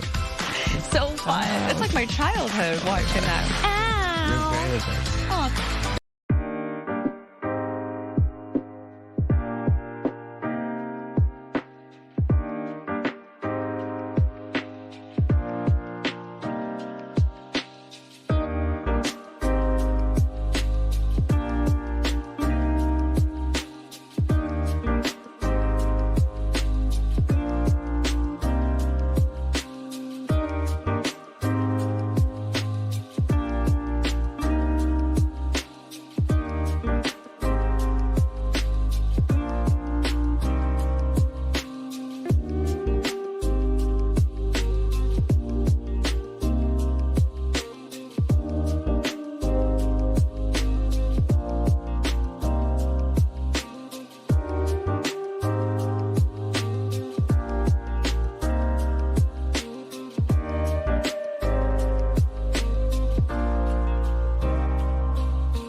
And welcome back to you. I'm meteorologist Maria Quaban. Good Day LA weather is sponsored by Pechanga Resort Casino. What a beautiful view right now, looking at Santa Monica live on the beach. Beautiful conditions as well. If you're headed to today's game, maybe the Marlins at Dodger Stadium. First pitch is coming up at 12:10. It's going to be warm, so make sure you dress appropriately. Have that Dodger hat on. 72 degrees right there at that first pitch, and it will get a little bit warmer as the day goes on. We're actually kind of sandwiched between several weather systems. We've got an area of low pressure here to the southwest, higher pressure offshore up to our north. So we're kind of protected by this area of high pressure. So I think this storm system is going to ride just to our south, maybe give us some extra clouds tomorrow, a little sprinkle for the early morning, but it should stay generally dry. And we're going to continue that warming trend into the weekend. Today, 71 in Inglewood, 93 in Indio, to that 83 in Las Vegas. Back to you. All right, Maria, thank you so much. A large-scale food drive, food distribution happening right now in El Monte. County Supervisor Hilda Solis is hosting the event in partnership with the Los Angeles Regional Food Bank, and she joins us now this morning. Good morning. Good morning. How are you all? Good. I see the long, long line behind you. The need is great out there, obviously, with inflation, everything's so expensive right now. Tell us about this event and what people need to know if they want to take part. Well, we started at 9 o'clock and we'll be here till noon, and we're going to be distributing 2,000 boxes of food. This is more than $20 worth of food items. Down here are canned foods. We also have dog food in case people have pets, and we have fresh vegetables, things of that nature. And then we have canned goods that are in this second box, and then a good hearty big chicken so they can make soup or fry it or whatever they need. But we are doing this in other cities in the coming months. I've allocated $1 million out of my own discretionary funding that I receive to key cities in the San Gabriel Valley because exactly with respect to inflation, the cost of food, meats, everything has gone up. Gasoline here is over close to $7 a gallon, and that's really, really hurting the pocketbooks of many of our working class families here in the San Gabriel Valley. We're here hosting this event in the city of El Monte in partnership with the LA Regional Food Bank, the California Conservation Corps, who comes out and volunteers with us, and it's a good way of giving back to our communities that are hurting so dramatically right now. So I am very grateful and thankful that in partnership with all of our friends and our volunteers that we're able to feed 2,000 families today, and we'll be setting up 3 more in other cities in South El Monte, Montebello, Baldwin Park, and other areas in the San Gabriel Valley. Well, certainly we see how effective this is and how well organized it is, and we see all the cars coming through, doing some great work there. As you heard County Supervisor Celeste mention there, they will be there until noon today. So take advantage of this opportunity if you can. We appreciate you taking the time to be with us this morning. Thank you. And you do a great job, by the way, on camera. So, you know, just something to think about. Thank you. All right, take care. We'll talk to you later. Maybe in another life. Okay. Thank you. Bye. Have a good day. You never know. Take care. Bye-bye. All right, we'll be right back.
welcome to it. It's Wednesday already. Oh my gosh, inching closer to May, right? A couple more days. Yeah. Right. It's Friday.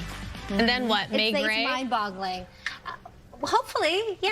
I don't mind the May gray. No, actually. I like the weather right now. Yeah. It's so nice. I know, you win some, lose some. I know. But we do have a lot of sunshine today. I think I know why you like it. Of course, even at the beach, we're talking about plenty of sunshine. All right, a gradual warm up to the weekend, and we've got some cool temperatures to start the day, but it's warming up quickly, actually. We'll get to those 70s, some breezes, but no wind advisories in effect, and it will be warmer as we get into Friday and Saturday with those temperatures jumping up to the 70s and 80s. Currently 63 degrees downtown. Winds are mostly variable. Temperatures for the month of April have been predominantly warmer than average. And then we had a few cooler days. We did get a couple of, well, actually 3 days of rain. Hopefully we'll get to add another one next week as we watch an area of low pressure move in and maybe give us a couple of 1/100th of an inch of rain. But for the season, we're doing well. Almost 19 inches. So our surplus actually still there. A little over 5 1/3 inches of rain. Today, 74 degrees. Our sunset time coming up at 7:35 this evening. Back to you. All right, Maria, thank you. Now, advocates are gathering in downtown LA this morning to raise awareness for Denim Day. Coco McAvoy live with the details. Hi, Coco. It looks like they're getting ready for some kind of a news conference. Thank you. Yes, hey there. Denim Day is a global movement all about ending sexual violence, and Peace Over Violence organizes this rally outside of LA City Council every single year with advocates, survivors, and local city leaders as well. I want to bring in now Council Member Monica Rodriguez from District 7. And Monica, if you can talk about why it was so important for you to be here today. Well, every year we come together to make sure that we show solidarity and support to the victims of sexual violence. We have seen, sadly, just with the revelations over the Epstein files, how the perpetrators of these crimes have more protections than the victims themselves. And so we're all here to make sure that they understand that their strength to come forward is incredibly powerful because it shows everyone else to have the strength, and we're all here to support. Thank you so much, Councilmember Rodriguez. And I also want to bring in Yvette, who is from Peace Over Violence. And Yvette, if you can talk about why Denim Day is so important to recognize every year. Oh, Denim Day for us, Peace Over Violence created this campaign. It has become a movement, and we're here to stand in solidarity for survivors, with survivors, for justice, to stop victim blaming, to say that what we wear is not, does not give consent. And it's an opportunity to educate ourselves on how to support survivors in our community and how to stand with survivors. So we welcome anyone to come down, support, and wear your denim in protest against the victim blaming attitudes that are out in the community. Thank you so much, Yvette, for sharing that message. What an important message every single year for Denim Day to end sexual violence. I'll send it back to you. Really important topic there. All right, Coco, thank you. King Charles and Queen Camilla are now visiting New York City today, following 2 days in Washington, D.C. with the president. Caroline Elliott joining us from New York. Good morning. Good morning, Araxi and Sandra. Both sides of the Atlantic are watching this visit closely as King Charles addressed Congress for the first time. And in that speech, the king asked the president directly to not abandon NATO. King Charles and Queen Camilla arriving to New York City in the first trip by a reigning monarch since Queen Elizabeth's visit in 2010. While here, the royal couple is attending a wreath-laying ceremony at the 9/11 memorial as the city marks 25 years this September since the horrific tragedy. The visit also comes after King Charles addressed Congress Tuesday for the first time, focusing on reconciliation. The alliance that our two nations have built over the centuries, and for which we are profoundly grateful to the American people, is truly unique. But in this unpredictable environment, our alliance cannot rest on past achievements. King Charles's visit comes at a difficult time between U.S.-UK relations, primarily over Britain's reluctance and other NATO allies to help reopen the Strait of Hormuz. While the king is not a spokesperson for the British government, Trump brought up the subject of the Middle East conflict during a White House state dinner for the royals last night. Charles agrees with me even more than I do. We're never going to let that opponent have a nuclear weapon. And it's worth noting here that the royals are bound by law to stay out of politics, but President Trump shared what was said in that private meeting about nuclear weapons. Araxia, Sandra. I wonder how the king felt about that information being shared with pretty much all of us.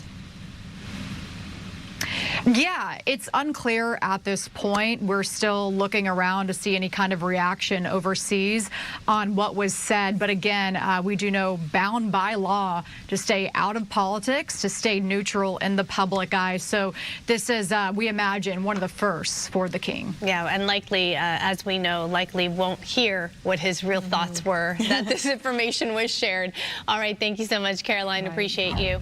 Happening today, Nick Reiner due to be in court this morning for a hearing in his parents' murder. That's right. Mario Ramirez is live at the criminal courts building in downtown LA with the story. Mario. Sandra, Roxy, right now we can tell you the prosecution and defense is inside the courtroom addressing the judge. It's not clear if Nick Reiner himself has appeared, but he is expected in court. Now, take a look outside the criminal courts building. There is a huge presence here from the media here as we're waiting for an update following that hearing.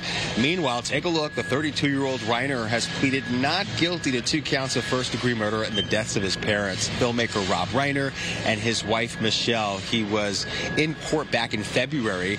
Now, his parents found stabbed to death inside their Brentwood home in December after police responded to a death investigation call. Investigators later announced they believe the couple's son was responsible, and police arrested Nick that same night near USC. He remains in custody without bail. He has been ever since. The charges also include a special circumstance allegation of multiple murders, and that's what could make this a death penalty case if there is a conviction. Court records show prosecutors have provided a massive amount of discovery to the defense, including digital evidence. A sign the case could involve extensive surveillance video, phone data, forensics, and investigative records as well. So we now know that Nick is going to be represented by a public defender after his attorney, Alan Jackson, withdrew earlier this year. And back out here live, again, we're just outside the criminal courts building here in downtown LA, and today's hearing underway as we speak. We have Christina Gonzalez inside the courtroom as we're waiting for an update. And we'll have another one coming up at the top of the next hour. For now, live downtown. Back to you, Sandra. All right, talk to you soon. Thank you so much, Mario. A judge has rejected Scott Peterson's latest bid to overturn his murder conviction. Peterson was convicted in 2004 of killing his wife, Lacey, and the unborn son. His lawyers are arguing that new evidence proves his innocence, but the judge ruled the claims lack merit or were procedurally barred. Peterson's attorneys, supported by the LA Innocence Project, say they'll appeal. Peterson was sentenced to death, but is now serving life without parole. Former FBI Director James Comey is facing a new indictment, this time over an Instagram post. Prosecutors claim a photo he shared of seashells spelling 86-47 threatened President Trump. They argue 86 means to get rid of, and Trump is the 47th president. But Comey denies any violent intent, saying he misunderstood the numbers during a beach walk last year. The indictment comes 3 days after an alleged assassination attempt on Trump. This is the second time Comey has been indicted. That indictment was dismissed. The State Department is preparing to release limited edition passports for America to 250. This is a mock-up of that passport, which are expected to be issued this summer, and it features an image of President Trump and the founding fathers. Trump would be the first living president to be featured in the travel document. Up to 30,000 of these passports will be made available. All right, now we want to give a big shout out and a thank you to a Fox 11 viewer who helped a missing man reunite with his family. Our Gigi Graciette was there to capture this special moment. Take a look. Thomas Morrell has been found safe and sound, and it was all thanks, the Sheriff's Department confirming to me, to a Fox 11 viewer who saw our story this morning. We are so happy to see you. Oh, I'm happy too. Thank you. Yes, I am. Thank you very much. Your wife has been missing you and your sons and your whole family. This guy at the grocery store walked up to me. He says, "They're looking for you on the news." I said, "What?" He said, "They're looking for you on the news." He said, "I just got a phone call." I said, "You just got a phone call for what?" We've all been looking for you and praying for you. Wow. So I'm so glad you're okay. Thank you very much. Oh, I'm just in tears. Oh, God bless you. Mr. Thomas Morell, alive, sound and sound. Thank you to the Sheriff Deputy Hernandez. You were telling me that it was a Fox 11 viewer that actually showed you a screen grab from our shot this morning? Yeah, showed a screen grab from Fox 11. He was wearing the same thing. And yeah, verified his information, and yeah, that's pretty much it. And if you're wondering, he was found in Compton at the train station. I want to send a shout out to our LAPD friends from Pacific Station. These officers have been going door to door, showing anyone and everyone Mr. Morell's picture. And we want to thank you, LAPD Pacific, for taking this so seriously. Thank you for your hard work. We know how concerned you were. Let's go back to one more shot of Mr. Morell. I am so happy.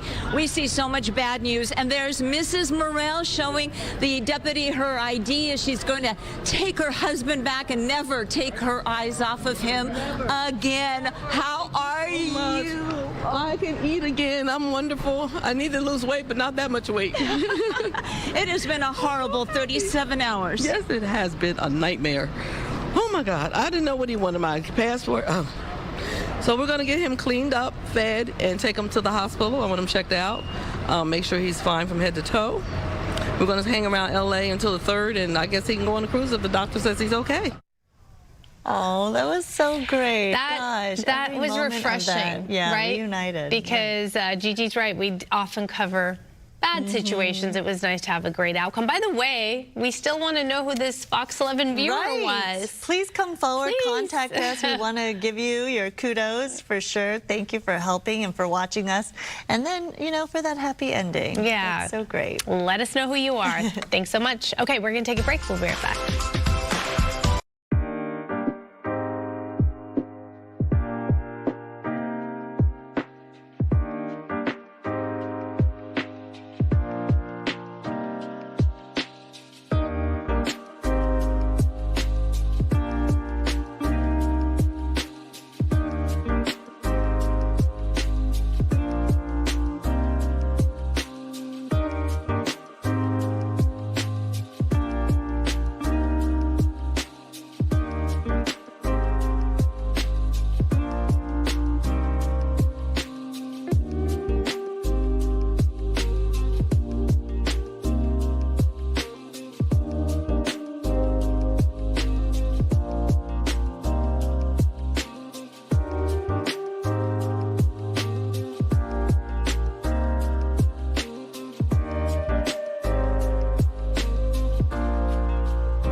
Okay, let's talk about our weather right now. The wind, kind of light actually, but definitely coming from that northeasterly direction. So that slight offshore flow is what is helping to clear out the cloud cover, give us some warmer temperatures today. Temperatures on the sand, mid to upper 60s. Those surf heights 1 to 3 feet. Ventura County, LA County beaches. A little smaller in Orange County and San Diego, around 1 to 2. Still though, if you're planning to swim or paddle out, I always advise just sit on the beach for about 15 minutes or so. Watch what the waves are doing. And just make sure you swim or paddle out near a lifeguard. It's always safer that way. And put the sunblock on. 69 degrees on average along the coast today, warming up to around 71 on Saturday. There's that 10% chance, 20% chance for showers early next week. Possibility. 74 for downtown LA. This is what we saw yesterday, and this is about a degree above normal. There's a slight chance we may get some light sprinkles in the morning tomorrow, but otherwise 90% dry. I don't think you'll need anything other than just maybe your windshield wiper on intermittent for like a second. 79 degrees on Saturday, and as we look at our valleys, Inland Empire 79 today. Pretty nice, actually, comfortable. Low 80s for the weekend, and then back down to the low 70s next week, Monday, Tuesday, with that slight chance for some showers. 61 in Big Bear. You got some breezes, but those winds should stay below advisory criteria. High Desert 78 out towards the Antelope Valley, getting up to the mid 80s on Saturday. Well, lots of sunshine. Whatever you have planned this weekend, it does look good. 90 in the Coachella Valley, in the Low Desert. 95 by Saturday. And even there, early next week, slight cool down into the low 80s with no chance for rain there. There's my weather for now. I'll send it back to you. Disneyland is now using facial recognition technology at its park entrances to help verify tickets and prevent fraud. According to the LA Times, a majority of entrances at the park now take pictures of guests that are run through a biometric system. It is used to ensure that guests are using their annual ticket. A few park entrances don't use this technology. Privacy advocates are raising concern about the use of technology. Last hour, we wanted to know how you felt about it all. How do you feel about facial recognition? Here are the results. 46% of you not concerned, and 46% of you split there saying no thanks. Only 8% of you say it makes you feel safer. We do have some comments. Yeah, Brittany from Encino saying if you're worried about this, you're late to the party. Been going on for years. I think we have one more comment here. Alyssa from Anaheim. Not necessary. You have your pass on your phone. Okay. Oh, and one more. Maureen from Huntington Beach at 74 years old. Only if they Photoshop it. Other things to worry about. Prefer my face isn't out there showing them all my years getting too much sun. Just throw a filter on that. I love her personality. Yeah. Paris. And then share it. And then share it. All right. Ghirardelli Chocolate Company is recalling several drink mixes over possible salmonella concerns. The recall involves hot cocoa and frappe powders made with milk powder that may be contaminated. Officials say most products were sold in bulk, but some were available online and could be in homes. So far, no illnesses have been reported, and testing has not found contamination in finished products. Health experts say symptoms of salmonella can include fever, nausea, and stomach cramps. Subway launching its first ever value menu nationwide. More than 18,000 locations are now offering 15 entries, all priced at $5. That's entrees. The fresh new menu includes classic subs, protein pockets, and daily sub special. The Subway joining other fast food chains like McDonald's, Taco Bell, Panera Bread, which recently introduced the value options. All right, sunscreen. We use it to protect our skin, of course, and but it may be actually harming coral reefs in the ocean. Yeah, something maybe you need to think about. Chris DeMaio takes a closer look. With the sun staying out longer, medical experts say it's important for people to be guarding their skin from ultraviolet rays. But while creams and sprays offer us protection, the results of a new study published in the journal Environmental Health Perspectives has found many sunscreens can actually cause harm to coral reefs. Specifically, chemicals in sunscreen, petrochemical sunscreens. And one of those chemicals was called oxybenzone. On the lower end, researchers estimate roughly 25% of sunscreen applied to bodies washes away in the water. This causes about 5,000 tons of sunscreen to be released into regions with coral reefs every year alone. It caused coral bleaching. It caused a really weird endocrine, it killed them. at the higher concentrations. Researchers warn that some mineral sunscreen formulas can contain certain UV filters, which can also be toxic to reefs and marine life. But you don't have to be swimming at the beach or even by the seashore to possibly be contributing to the problem. If you're washing daily sunscreen off at home, analysts say the chemicals go down the drain and wind up at wastewater treatment plants. Previous studies reveal many of these facilities can't properly remove certain UV filters, which then get released into the sea. And while covering up exposed skin with UV-resistant clothing, using an umbrella and wearing hats can help you use less sunscreen. If you're going swimming and you have bare skin, sure, use a sunscreen. That's important. But again, if you couldn't pronounce the active ingredients, you probably wouldn't want to use that product. Chris DeMeo, Fox News. Victory Bread in Van Nuys wanted to help us continue to celebrate Armenian Heritage Month, and they sent us a sample from their bakery. Look at that, Sandra. I love it. Isn't that great? Is so cute. Good Day LA right there. This is an Armenian family-owned and operated bakery, open 24 hours a day. That's incredible. I know. Isn't that? I thought it was a typo at first. I know. Nope, 24 hours a day, 7 days a week, and for 13 years, Victory Bread has been serving the community freshly baked breads from their storefront, as well as stocking local markets in the Van Nuys area. Well, they're doing something right because they've been around for quite a time, right? I know. This smells so delicious. This just looks incredible. Of course, we have the lavash, which is, you know, the traditional Armenian bread. We eat lavash with lavash. You can't go to an Armenian table without lavash on the table. In addition to some of the other favorites, buri is my favorite. Actually, it's great for sandwiches. Oh, okay. I love that. You slice it? You slice it, you just like open it up, and we're going to taste it coming up in the 11 o'clock hour. Okay, so you're telling me not to eat anything right now? You can dig in. We have some gata as well, in addition to pakhlava, the pastries. Thank you so much.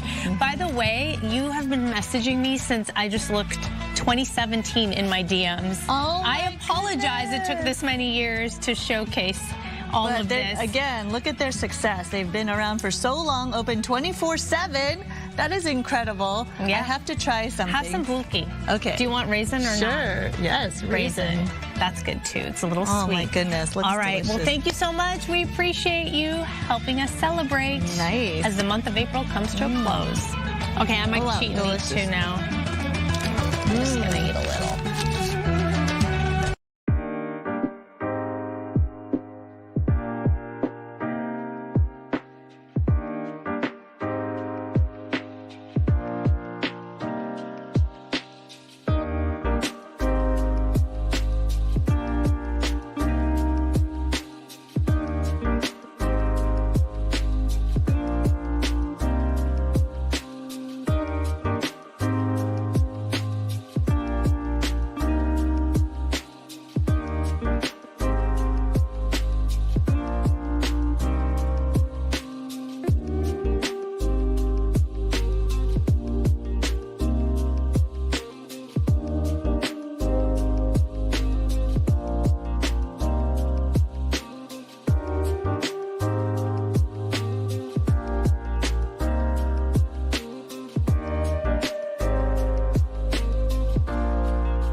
Good morning, everybody, and welcome to 10 a.m. right here. Some of the top stories we're covering for you. Nick Reiner is in court this morning for a hearing in the murder of his parents, Michele and Rob Reiner. Mario Ramirez is live at the criminal courts building in downtown LA with more on today's hearing.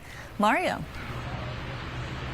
That's right. It is happening right now as we speak. Nick Reiner is expected to appear before a judge, and we know the prosecution and defense right now are addressing the judge here at the criminal courts building. Now, we know it was about 2 months ago Nick Reiner was in court. Take a look. You can see him here in the video. He pled not guilty to murder charges. Now, this is in connection to the death of his parents, Rob Reiner and Michele Singer Reiner. The 32-year-old pleading not guilty to 2 counts of first-degree murder. And his parents, they were found stabbed to death inside their Brentwood home back in December. Authorities later announced they believe the couple's son, Nick, was responsible. Police say he was located hours later near USC in South LA, taken into custody that night.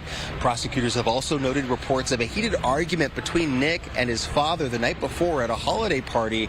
Although a motive has not been announced in court, we're still waiting for more information on those developments. Charges, I should say, also include a special circumstance allegation of multiple murders, which could make him eligible for the death penalty if convicted here. Reiner has been held without bail since his arrest.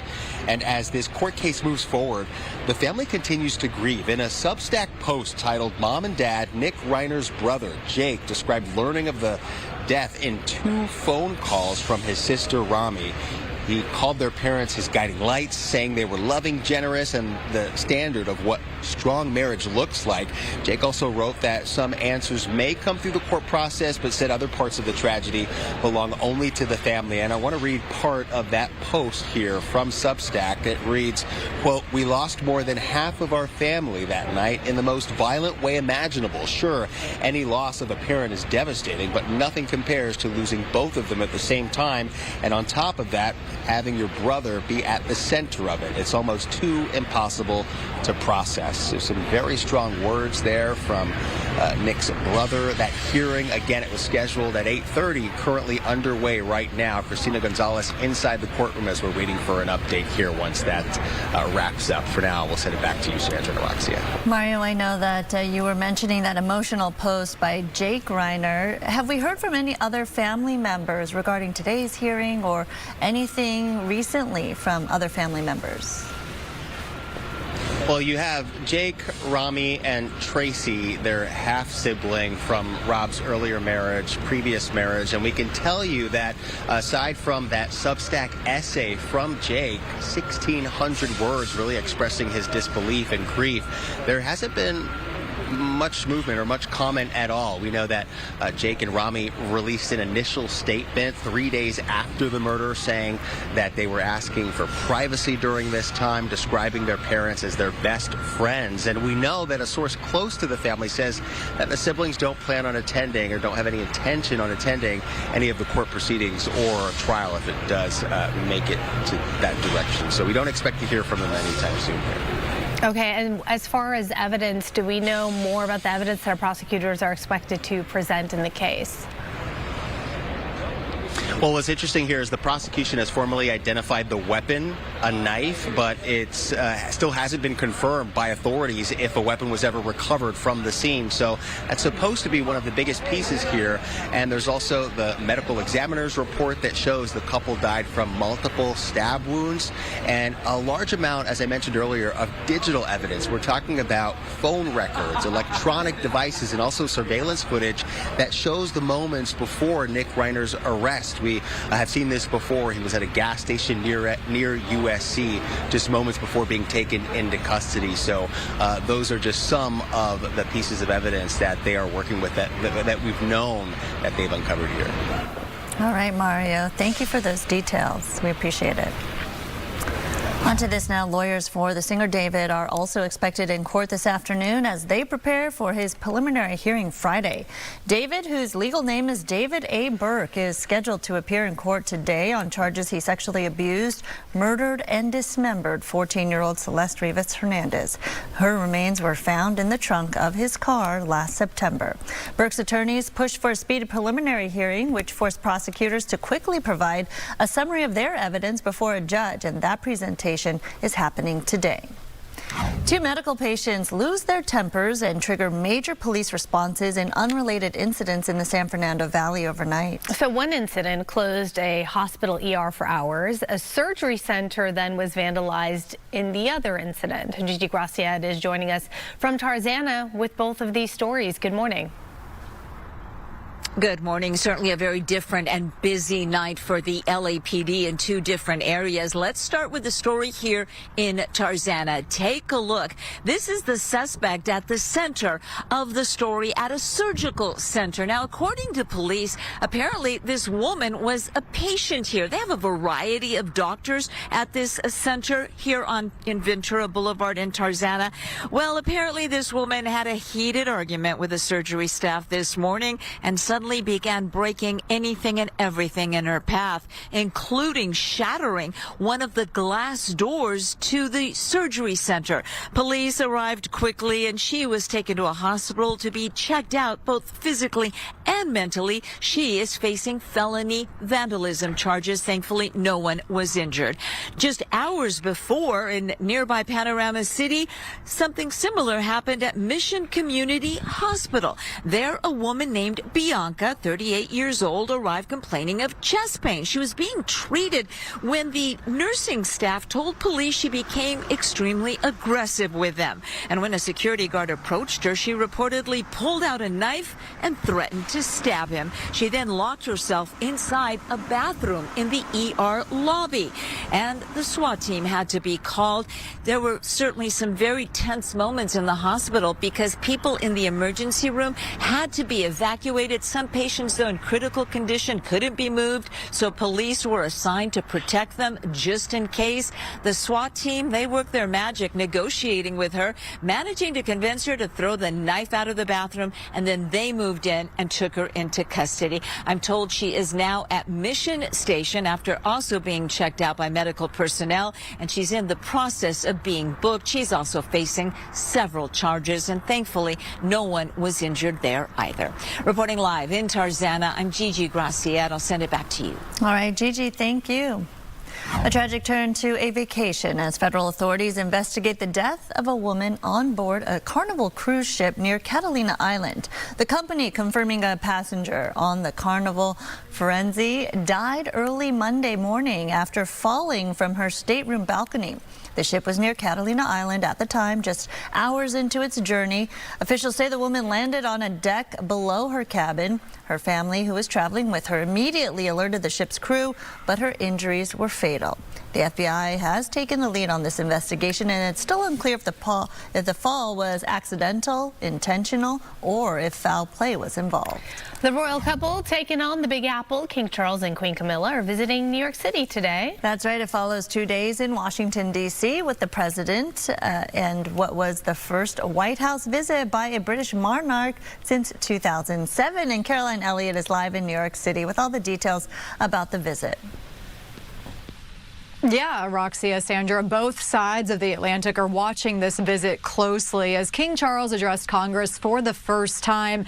And in that speech, the king asked the president directly to not abandon NATO. King Charles and Queen Camilla arriving to New York City in the first trip by a reigning monarch since Queen Elizabeth's visit in 2010. While here, the royal couple is attending a wreath-laying ceremony at the 9/11 memorial as the city marks 25 years this September since the horrific tragedy. The visit also comes after King Charles addressed Congress Tuesday for the first time, focusing on reconciliation. The alliance that our two nations have built over the centuries, and for which we are profoundly grateful to the American people, is truly unique. But in this unpredictable environment, our alliance cannot rest on past achievements. King Charles's visit comes at a difficult time between U.S.-UK relations, primarily over Britain's reluctance and other NATO allies to help reopen the Strait of Hormuz. While the king is not a spokesperson for the British government, Trump brought up the subject of the Middle East conflict during a White House state dinner for the royals last night. Charles agrees with me even more than I do. We're never going to let that opponent have a nuclear weapon. And the royals, it's worth noting, are bound by law to stay out of politics. But President Trump shared what was said in that private meeting about nuclear weapons. Guys. On a much lighter note, though, Caroline, I couldn't help but watch and wonder about the fashion and the dresses, those gowns that the Queen and First Lady were wearing. Tell us about anything you know about those. Yeah, so first off, Queen Camilla and the First Lady looked absolutely stunning last night. But we have to talk about the elephant in the room here, and that was the Queen's diamond necklace, of course, which is reportedly one of the oldest pieces of jewelry passed down in the royal family. And ladies, I was trying to see exactly how much that necklace cost. I haven't dug up that information yet, but we do know that the day before, that necklace was worth $2.7 million. So we're assuming somewhere in that ballpark as well. We also know the First Lady looked absolutely incredible last night. And we know so many people always look forward to see what they're wearing in this. The First Lady in Dior, of course, very elegant. Yes, so we've got beautiful gowns and jewelry that none of us could ever afford in our lifetime. Incredible. We wish. We can only hope. Yes. All right, very good. I think it's important to address the fashion. I do. I really do. And all the bling. Thank you, Caroline. Thanks, guys. All right, federal prosecutors have released new images of the man accused of trying to assassinate the president at the White House Correspondents' Dinner. Investigators say Cole Allen took this selfie just 30 minutes before he charged past security with the intent to kill. The picture shows Allen dressed in black slacks and a black dress shirt with a red tie, as you see right there. You could also see several items that were later recovered by police, including a bag full of ammunition and a knife. Meanwhile, the Washington Post says it has reviewed crystal clear security video from the moment Allen dashed through the security there at the Hilton. It reportedly shows Allen raising his shotgun in the direction of a Secret Service officer who then fired at him at least 4 times.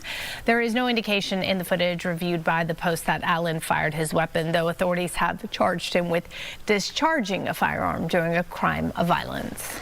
Former FBI Director James Comey is facing a new indictment, this time over an Instagram post. Prosecutors claim a photo he shared of seashells spelling out the numbers 86-47 threatened President Trump. They argue 86 means to get rid of, and Trump is, of course, the 47th president. But Comey denies any violent intent, saying he misunderstood the numbers during